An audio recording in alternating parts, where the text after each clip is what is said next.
Welcome back to the Cave of Wonders, Dreamwalkers. I am your Sith Lord, Callous. I am where Star Wars lives.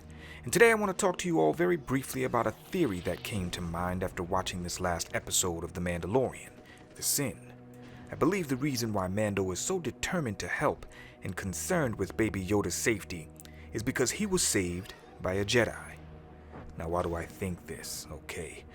So, during the flashback, we see that Mando's homeworld is being attacked, his people being killed in cold blood, and the authors of this destruction appear to be the Separatist droid army, as we see the super battle droids laying waste to the buildings and civilians on the ground, and the Separatist droid gunship doing the same from the air.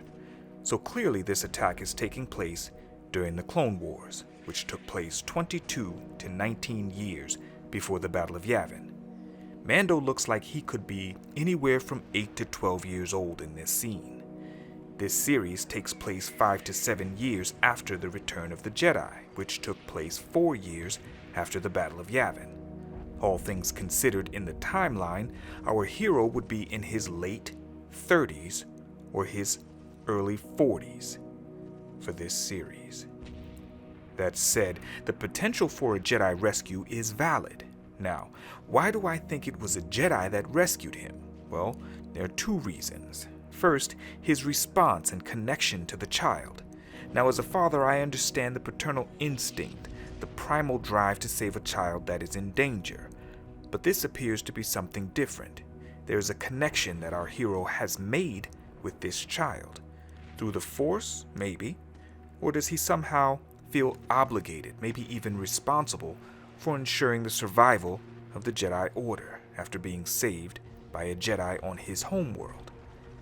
At 50 years old, Baby Yoda's birth would have happened roughly 7 years before the Phantom Menace, which occurred 32 years before the Battle of Yavin. Now, if our hero is 8 to 12 years old, then he was born during the events of the Phantom Menace. I say this because it was known that Force-sensitive children were conscripted as infants into the Jedi Order during this time period. So he must know that this child was once a youngling and is now essentially an orphan or a foundling, something that resonates deeply with him. My next thought is based purely on symbolism from the same scene. As the Mando's parents place him in the storage cellar, we see the darkness close in around him, but there is a continuous sliver of light, even as we are to understand that his parents are being destroyed by a bomb or a missile from the gunship.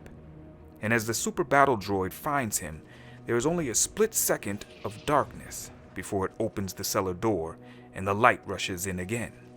And at that very moment, the shot blends, the hammer coming down on the cuirass through the super battle droid, which I interpret as the Jedi coming down on the Separatist invasion army. And that's my theory. The reason why I believe the Mando is so enraptured with this child, willing to give his life for its survival, is because he was saved by a Jedi. Was it Yoda himself? Who knows? But the Mando would certainly know who Jedi Grand Master Yoda was. The face of the Jedi, the pinnacle of the Order. And the child wears that same face. Thanks for watching. I do what I love. I hope you love what I do. This has been a Star Wars theory. Until next time.